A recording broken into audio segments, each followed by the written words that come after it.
We remain steadfast in our commitment in delivering local news that matters. Stories that inspire. Enriching the lives of Filipinos in the Philippines and across the globe. This is your GMA Regional TV. Kapuso ng bawat Pilipino.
Ito ang GMA Regional TV, One Mindanao.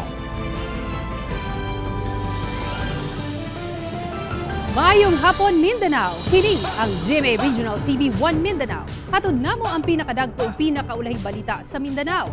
Ako si Sara Hilomen Velasco. John D. Esteban, live gikan dinhi sa GMA Davao Complex. Cyril Chavez, live gikan dinhi sa GMA Cagayan de Oro Station.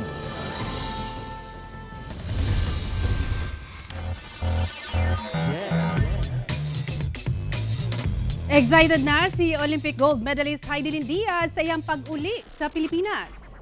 Sa video nga kuha sa Team Hidilyn Diaz, ana-ana ang Zamboanga Champion Weightlifters Airport sa Tokyo, Japan, padulong Pilipinas. Excited na kuno si Hidilyn nga makauli human siya nagtinili sa Malaysia sukad Pebrero sa miaging tuig ug dito sab siya nag-train. Excited na sab siya nga ipakita ang gold medal nga nagdala og dungog sa nasod dihang midaog siya sa weightlifting competition sa 55 kg weight division sa Tokyo Olympics 2020 ning bag-ulang. Aniya ang mensahe ni Hidilyn alang sa iyang mga kababayan. Hi everyone! After more than a year, uwi na ako sa Pilipinas at excited na ako makita ang family ko at excited na akong ipakita sa inyo ang medalyang napanalunan ko nung isang araw at naipakita na kaya natin mga Pilipino. Miss na miss ko na ang Pilipinas at mahal na mahal ko ang Pilipinas. So I'm really proud to represent Pilipinas. Plano karon sa Zamboanga City LGU nga magtukod og marker alang kag Olympic gold medalist Hidilyn Diaz. Samtang nagkadaghan ang nagabansay nga mahimong weightlifter human sa ihang kadaugan. Ani ang report. Tungod sa kadaugan sa Zamboangueñang weightlifter nga si Hidilyn Diaz sa 2020 Tokyo Olympics, gikonsidera kini nga national treasure matud ni House Majority Leader Martin Romualdez. Busa-buot sa Zamboanga City LGU nga patukuran og marker si Hidilyn isip pag-ila sa dungog nga nahatag niini sa syudad ug sa nasod. Matud ni Mayor Benky Mako, plano kining ibutang sa Joaquin Enriquez Sports Complex Grandstand o sa Climaco Heroes Park sa Barangay Pasunangka nga makatabang sab sa turismo sa syudad. Where we will put it, either in the grandstand or whether it's in the Climaco Heroes Park, we hope to realize it for her. Samtang nahimong inspirasyon karon si Hidilyn sa kabataang buot sab masusama niya. Gani kapin 40 na ang nagatrain karon sa gym sa kilid sa balay ni Hidilyn nga natukod ni atong October 2017. Scholar sila ni Hidilyn nga lakip mga silingan ug paryenteng babae niini sa Barangay Mampang. Sama sa 19 anyos nga si Jane Linete Hipolito nga bidaog sab og 3 ka silver medal sa Indonesian National Championship ug Rose G. Ramos, 17 anyos nga bronze medalist sa weightlifting competition sa Tokyo, Japan. Every time na nagkikita kami na Heidi, nagbibigay siya ng payo sa akin ng mga word of wisdom, kaya mas kaya naman mag-training lang dahil sa kanya. Sobrang nakaka-proud, mas nakaka-inspire magbuhat kasi yun, basta proud kami sa kanya. Doon na nasay weightlifting gym sa eskwelahan kung asa nagtungha si Heidelin ug sa uban pang lugar sa Zamboanga City. We hope to recalibrate all of this in the new normal so that children will be able to compete. But aki mismo naman pang, there's so many children that are learning and Subrina di Heidi, mga mapuwersa kami mga bata. Ala kami na pasobolong, we have children also that are weightlifting and we hope that they will be a home and a haven for athletes because with the grace of God, we have contributed in all humility to the Philippines. Ako si Sara Hilomen Velasco para sa One Mindanao. Sigurado na ang bronze medal sa Tokyo Olympics 2020 alang sa Mindanaoan boxer nga si Nesty Petesio. Human inigipildi sa unanimous decision ang boksidor sa Colombia. Gipildi ni Nesty Petesio sa quarterfinals ang boksidor sa Colombia nga si Yenny Castanedo sa score nga 5-0 sa Women's Featherweight Division sa Tokyo Olympics 2020. Nakahilak si Petesio sa kalipay diyang gianunsyo ang kadaugan. Magulat na lamang kini sa semifinals apan sigurado na alang sa Mindanaoan boxer ang bronze medal. Kini ang pinakaunang medal sa boxing, 25 katuig ang milabay. Human nakakuha og silver medal si Mansueto Onyok Velasco niadtong 1996 Atlanta Olympics. Si Petesio, tubong Santa Cruz, Davao del Sur.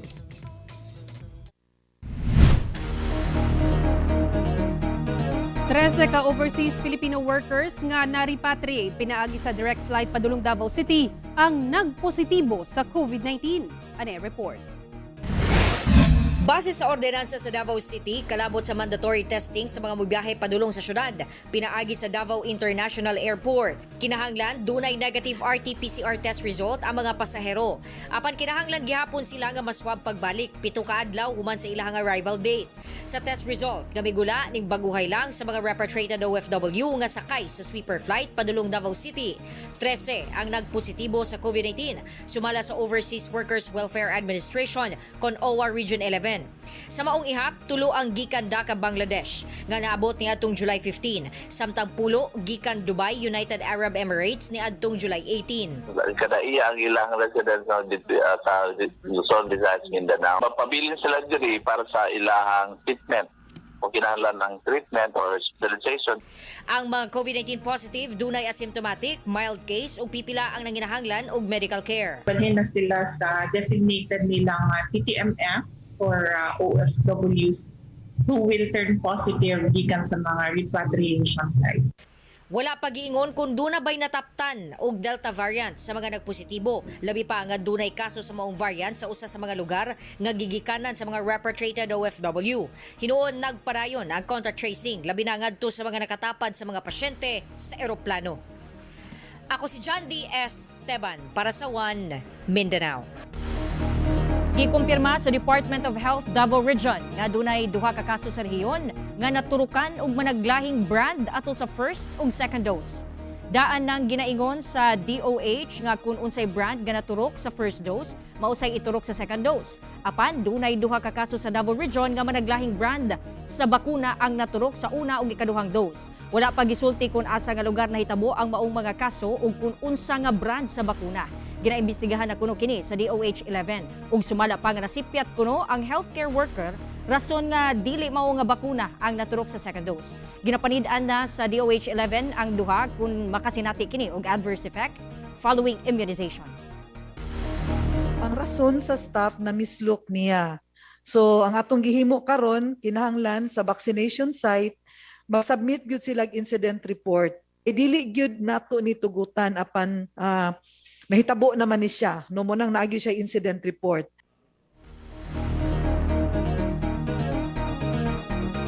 Northern Mindanao Medical Center nga COVID-19 referral hospital sa Northern Mindanao gipailawom na sa Code Red status isip pagpangandam sa posibleng surge sa COVID-19 cases sa rehiyon. Ani ang report. Gipailawom na sa Code Red status ang Northern Mindanao Medical Center kun NMMC ang COVID-19 referral hospital sa Rehiyon GIS isip pagpangandam sa surge sa COVID-19 cases. Mas gipatasan ang bed capacity sa mong ospital gikan sa 50% ngadto sa 70%. Gipasa kasab ang critical care capacity sa COVID-19 ngadto sa 66% o 140 beds. Pipila na sab ka general services ang gisuspende sama sa elective surgeries aron maminusan ang ihap sa mga tawo nga gasulod sa ospital. And our OPD services will be reduced. Although napagyapon ni OPD services, consultations and the likes, it will be reduced. Except of course among hemodialysis and our chemotherapy. Ginalauman ang posibleng surge sa COVID-19 cases. Ilabi pa nga gikonsidera na sa mga eksperto nga mikatag na ang COVID-19 Delta variant sa Cagayan de Oro City. Hinoon, sa karon ginapaabot pa ang resulta sa mga ulahing tawo nga gipailawom sa genomic sequencing. Siya magyud ang mismo nagsulti nga it's safe to assume para sa iya nga dunay local transmission. Considering ang atuang examination will be late, no? Ang paghimo sa examination is late ka, bot pasabot, positibo na to sila daan sa tuang RT-PCR. Gidayeg sa Cagayan de Oro LGU ang COVID-19 response sa NMMC. Sanglit naglisod kuno karon ang healthcare facility sa syudad tungod sa kakulang sa tawo nga moatiman sa mga pasyente. Lisod yun, to be very, very brutal about it. Lisod kayo. Pwede ka magbutang ng equipment pero kinsay imong manpower to operate that. Kinsay mo atiman yana. So ang solusyon yun nga tinuod and sustainable na ara sa kamot sa katawan. Ako, si Cyril Chavez para sa One Mindanao.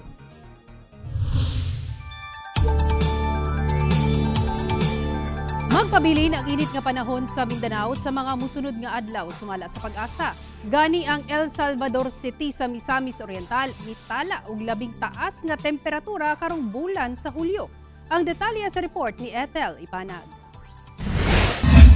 Sa gipagawas nga extreme weather temperature advisory sa pag-asa sa Mindanao, makasinati og init nga panahon ang daghang lugar sa Northern Mindanao. Sa El Salvador City sa Misamis Oriental, miabot sa 38.6 degrees Celsius ang labing taas nga temperatura. Busa ang mga residente, iyahay og himo og paagi aron mabugnawan ang lawas. Ako jung ginabuhat is mo inom jud og daghang tubig aron dili kita ma-dehydrate ug usap pa sa sobrang init nga once maglingkod ka singto na jud kayo ka. So ako jung ginaon ang electric fan or ang among aircon or usahay magpaypay lang pud ko pero sa atong mga nanglantaw karon dili jud nato kalimtan na moinom kita permi og tubig para kita dili ma-dehydrate. Susamang init sa panahon gihapon ang nasinati sa Cagayan de Oro City. Ang mga motorista naningkamot nga makalikay sa mga sakit nga dala sa kainit sama sa heat stroke. Digid makaya bay, kailangan gid ka nga magpahulay sa kilid o mangita ka lagi mga limnon nga bugnaw ba. Digid makaya ang kainit karon. Muna nga karon mga rider kailangan yung mabalon yung tubig gid para in case kung ma-dehydrate mo ba. Matod sa pag-asa, magpadayon ang kainit sa panahon sulod sa tulo ka adlaw sa tibuok Mindanao tungod sa ridge of high pressure area kung asa walay panganod hinungdan nga direkta ang kainit sa adlaw. Atong pahimang no sa atong mga kaigsuonan nga dili kaayo full exposure sa gawas kay padayon paghihapon nga adunay pagkataas sa ato ang weather temperature. Hinuon, doon naghihapoy masinating mga pag-ulan tungod sa hanging habagat nga makaapekto sa Zamboanga Peninsula ug ubang bahin sa Northern Mindanao. Ako sa Ethel Ipanag para sa One Mindanao.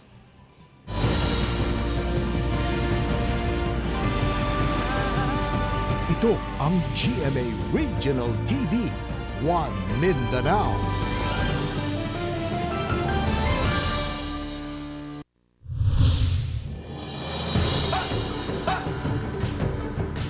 Upat ka mga lalaki nga nagtari-tari ang sikop sa Pangantukan, Bukidnon, samtang dakpan usab ang 7 ka individual nga nag-inom sa pampublikong lugar sa Cagayan de Oro City. Ano ang report? Dakpan atol sa gihimong pagronda sa Pangantukan Municipal Police ang 4 ka mga individual nga nagpahigayon og ilegal nga tari-tari. Ang mga dinakpan na ilang sila Romeo Gallo, 32 anyos, Michael Brigondo, 28 anyos, Felipe Amor, 75 anyos ug Pablito Calag, 42 anyos, mga residente sa Pangantukan, Bukidnon. Na-recover kanila ang usa ka patay nga pangsabong nga manok ug kwarta nga pangsugal. Samtang sa Cagayan de Oro City, 7 ka mga quarantine violators ang nasapon sa otoridad. Gawas sa naaktuhang nag-inom, nakalapas pagayod sa curfew hour sa syudad. Giila sila nga sina Edwil Mahorenos, 21 anyos, Ronald Ledon, 27 anyos, Hiljon Adlaon, 24 anyos, Hailey Chad Nieves, 21 anyos, Jomari Zabala, 22 anyos, Jesse Querquis, 24 anyos, ug Julia Jane Nieves, 21 anyos. Ang pito, gipang isyuhan og OVR ug gipang priso sa Puerto Police Station aron pasakaan og kasong paglapas sa liquor ban in relation to RA 11332. Ako, si Cyril Chavez para sa One Mindanao. Nagpailang gwardya sa usa ka luna sa Arroyo Compound sa Davao City ug mga residente sa lugar subling nagkainitay. Kagabi, duna nay mga buto sa pusil nga nadungog sa lugar. Dugang detalya sa report ni Rial Soroche. Oh, dra! Buto! Dra, baril! Yes, mauman! Nakabuto na sila, ma'am! Grabe tabang na mo, ma'am! Kuha kiniso sa karesidente sa Arroyo Compound sa Matina, Davao City kung asa madungog ang mga buto sa pusil ug duna nay mga pagbinatuay nga nahitabo. Pagkabuntag, duna nay mga buslot nga bongbong sa pipila ka mga balay resulta sa nahitabong kagubot.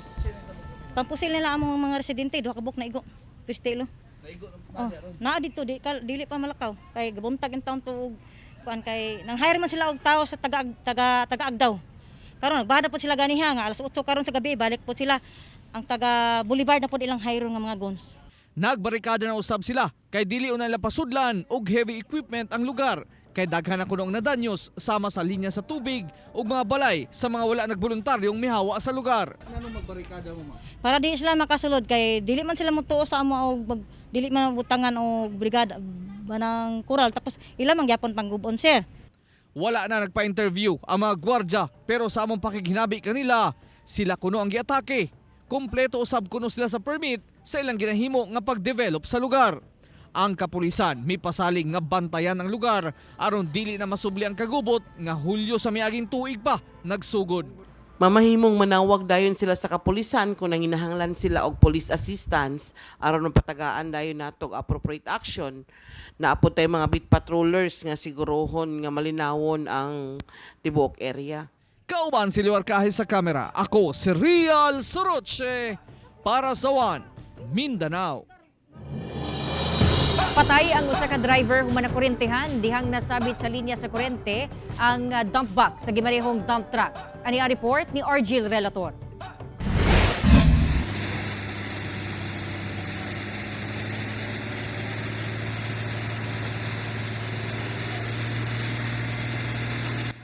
Naputos na sa itong nga aso ang likod nga bahin ni ining dump truck dihang nasunog sa Purok 7 Barangay Bato, Turil, Davao City. Gilayong niresponde ang kabomberohan hangtod sa napalong ang kalayo. Apan una pa man ni ulbo ang sunog, nakuryentehan na di ay ang driver sa maong truck dihang nasangit sa live wire ang dump box sa truck. Patay ang driver nga giilang si Dennis Abragan, 42 anyos, ug samdan ang helper ni ini nga si Aldi Amoro, 45 anyos. During sa pag-rescue sa katong helper, yang gitry og dira ang katong katong driver nga nipilit dito, na-appeal po siya na kurentihan pero nalagpot silang duha. Unya nagkaroon siya og kaning burn injury. Ginalantaw nga aksidente ug walay foul play sa maong hitabo. Apan ginapalawman pa sa BFP Davao ang ilang investigasyon labot ni ini. Ako si Argil Relator para sa One Mindanao. Gilusad sa Sangguniang Kabataan sa Barangay Mintal, Davao City ang Scholar Educational Support Program nga naglaraw nga manghatag og educational supplies sa mga kabataan. Atong ibalik si Argil Relator. Miarangkada na ang Scholar Educational Support Program sa Sangguniang Kabataan sa Barangay Mintal, Davao City kung asa manghatag sila og educational supplies. Ana sa 500 ka mga beneficiaries ilang target mahatagan og libreng educational supplies. Abli na ang ilang application alang sa maong programa. Kinahanglan lang nga residente sa maong barangay. Ana sa 15 hangtod 30 anyos ang pangidaron og nakasumite og katipunan ng kabataan profiling form. Amo ang gihatagan og priority ang katong mga youth responders namo karon nga nag-duty during pandemic. Amo po'y question dito regarding if under ba sila in a four-piece family and katong mga scholar pod namo katong previous years namo another priority. Tumong sa maong inisyatibo nga matabangan ng ilang kapwa kabataan karong panahon sa pandemya, labi na ginapatuman ang distance learning. For modular na mga students kay naa sila yung mga school supplies like notebooks, mga pencil, ballpen, mga nga papers. So need nila during modular times. So and kato pong mga nag-online class kay providean sila og headset, mga flash drive. Ako si Argil Relator para sa One Mindanao. Gikalingawan karon sa social media ang video sa kasal sa magtiayon sa Tagum City, Davao del Norte kung asa ang flower girl pulos lola sa bride. Ani report ni Sheila Vergara Rubio.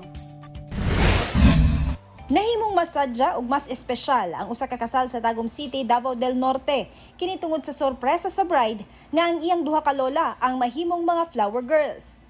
Gikasal ang kanhi mag-uyab nga banker nga sila si Rona Jen Uy Cañete, 24 anyos, ug March Anthony Cañete, 25 anyos, niadtong Mayo ning tuiga. Dayag ang kalipay nila ni Lola Estrella ug Lola Nena samtang nagunit og tarpaulin nga dunay nakasulat nga Here Comes Our Apo. Ako adjud po tong idea, ma'am, no, na himong flower girl sila lola kay gusto ra nako mahimong memorable akong wedding na ma-experience nila unsay feeling mahimong flower girls. Ug pasalamat po ko sa akong coordinator kay gitabangan jud po ko niya nga ma-push ang ako ang dream wedding po. Suod sa iyang duha ka porsoso nga mga lola, si Rona sanglit ginabilin kuno siya kaniadto kung wala ang iyang ginikanan. Siya usab ang unang apo nila. Busa, dayag sa wedding video ang kalipay ug kaemosyonal sa duha ka lola nga maminyo na ang ilang pinalangga nga apo. Spoiled, pero karon kay naminyo naman karon na kanayan pagka-spoiled ha. Baka si March na may maglisod nimo. Sobra duha ka bulan na nga kasal si Rona ug nakurat siya nga nipatok sa social media ang iyang kasal. Wala po ko nag-expect, ma'am, no, na mag-viral jud ang ako ang wedding. Pero kay ana lang mga tao na lipay sila kay unusual kaayo. Para karon pa sila kitag-ing ato na lolas, gihimong flower girls. So nalipay lang jud pud ko po kay nakita nila ang essence kung sa jud ka gwapo ang wedding, nga naa ang family, nga nakapalibot sa imuha, nga gimahal ka og pag-ayo. Ako si Sheila Vergara Rubio para sa One Mindanao.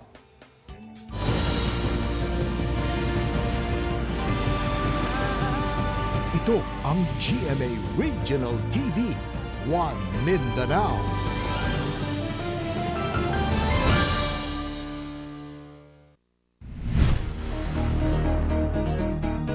Miubos ang COVID-19 active cases sa Pilipinas karong adlaw samtang misaka ang sa Mindanao. Ana sa 54,552 ang aktibong kaso sa nasud karong adlaw. Kiniuman misaka sa kapin 1,484,000 ang nakarecover ug 27,401 ang namatay. Miabot na sa 1,566,667 ang total COVID-19 cases sa Pilipinas. Sa Mindanao, misaka ngadto sa 17,260 ang active cases sa isla kagahapon. Samtang misaka sab sa 156,623 ang naayo na ug 5,989 ang namatay. Ana sa 179,872 ang tanang kaso sa COVID-19 sa Mindanao. Sa tibuok kalibutan, kapin 195,334,000 ang nataptan og COVID-19 ug sobra 4,177,000 na ang namatay. El Salvador City sa Misamis Oriental ang usa sa mga lugar nga nahatagan og bakuna nga Johnson & Johnson. Atong sayron ang detalye sa report ni Ethel Ipanat. Niabot sa miaging Lunes sa Northern Mindanao ang single shot nga bakuna nga Johnson & Johnson. Adlawng Huwebes, gisugdan gilayon ang rollout sa nalakip sa A2 priority group o mga senior citizen og A3 o persons with comorbidities nga grupo. Sa 500 doses nga nadawat sa syudad nga target mabakunahan, 298 ka mga residente ang naturukan sa maong bakuna. Sa una, di man ta may pa-injection lagi kay niyon lagi na idaghang gipang istorya nga. Naay nangahitabo, naay mo na anak, daghan. Mo nang ning di gid may pa-injection. Pagkan ingon nga naay Johnson mo aning pa-injection mi. Ay okay ra. Kay nalang kay mahadlok gamay pero okay ra kung imong isalig sa Ginoo. Target sa LGU nga mahuman karong adlaw ang nahibiling kaping 200 doses. Hinoon, magpadayon gihapon ang rollout sa hagyong dunay mga bot nga supply sa vaccine gikan sa kauluhan. Sa J&J nga vaccine, actually positive ang response sa mga tao diri sa syudad kay actually kadaghan ang gusto nga mabakunahan day by day. So karon dito na mo sa vaccination, grabe gyud ang response sa mga tao as in more than what we expected. So we are very happy nga nadasig ra gyud ang mga tao nga magpabakuna. Kauban si James Yap sa kamera. Ako sa Ethel Ipanag para sa One Mindanao. Relief food assistance alang sa mga naapektuhan sa gipatumang ECQ sa Hingoog City, Misamis Oriental ug Cagayan de Oro City gisugdan nag-apod-apod. Ani ang report. Adlawng Sabado, gisugdan na sa Hingoog City LGU ang pagpang-apod-apod sa relief food packs gikan sa DSWD ngadto sa mga residente nga naapektuhan sa gipatumang ECQ. Unang nakadawat ang mga residente sa Barangay 17, 18-A, 19 ug 20. Sa karon, ana na sa kapin 20,000 relief food packs ang nahatag sa DSWD ngadto sa Hingoog City nga nakatakda sab nga iapod-apod sa ubang barangay. Samtang sa Cagayan de Oro City, doon na 5,000 food packs nga nahatag sa DSWD sa pagkakaron. Anaa sa 160,000 packs ang request sa LGU. Ang opisina ginabuhat yung tanan para mapaspas yun. Labin ang pag-procure og additional food items para ibutang nato sulod sa isa ka family food pack. Sigon sa CSWD nga target nila nga mauna og hatag sa ayuda ang mga Cagayanon nga nawad-an og trabaho karong ECQ.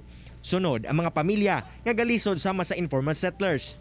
Busa nag-release sila og portal karon kung asa mamahimo magpalista ang mga employer sa ilang mga trabahante nga nawad-an og pangita. Samtang ang uban nga walay access sa internet mamahimo nga moadto sa barangay. Pinaagi man gyud sa ilang employer ang atong paghatag sa ayuda aron ma-identify sila didto. Samtang ginahikay na sab sa DSWD ang posibleng financial assistance nga ihatag gikan sa opisina ni Presidente Duterte. Sa guidelines, mamahimong makadawat og tinag 1,000 pesos ang usa ka individual. Apan, kinahanglan ang matag pamilya dili mula pa sa 4,000 pesos ang madawat nga tabang. Ako, si Cyril Chavez para sa One Mindanao.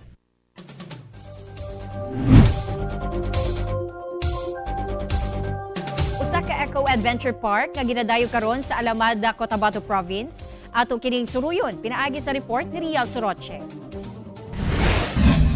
Kinsay magtuo nga ingon aning kanindot ang imong makita sa Sitio Quito, Barangay Bao sa Alamada, Cotabato. Mao kini ang Pampag Eco Park nga gikuha sa apelyido sa pamilyang nanag-iya sa kayutaan sa lugar. Dinhi, pwede nimo makita ang kanindot sa lugar pinaagi sa subterranean river cruise. Hilom og presko ang hangin sa lugar na swak gayod sa gustong mag-relax, samtang ga-picnic ug mag-camping, uban ang pamilya o barkada. Pwede sab kang musuroy sa Rift Valley Jungle River Formations na dunay gilayon nga halos 1 ka kilometro. Duna pay water springs, waterfalls ug mga kuweba nga makita. Gikan sa tulay sa Kitob, magsuot lang og life vest, pwede sab maglangoy-langoy ug magpaanod sa Malitbog River, panaog hangtod maabot ang Eco Park. Naglaom ang pamilya Pampag nga human sa pandemya, mudagsa ang mga tao aron mabuhi usab ang turismo sa Alamada. Sa karon, limitado pa ang makabisita sa lugar. Nanawagan usab sila sa mga bisita nga dili magpasagad og labay sa basura aron mapreserba ang kahinlo sa lugar. Ako si Rial Soroche para sa One Mindanao. Mga kapuso, way puas ang among paghatod og balita. Bisitahi ang www.gmaregionaltv.com ug mag-subscribe sa official YouTube channel sa GMA Regional TV. Busa mga kapuso, ayo paulahi sa mga dagkong balita sa nagkadaiyang rehiyon sa nasod. Subscribe na. Ug mao kadto ang mga ulahing balita sa Mindanao karong adlaw. Ako si John D. Esteban. Daghang salamat sa inyong kanunay nga pag-uban kanamo matag adlaw. Ako si Cyril Chavez. Tungod ang mga balita sa atong palibot, importante alang kanamo. Kini ang GMA Regional TV 1 Mindanao. Sara Hilomen Velasco, buong puso para sa Pilipino.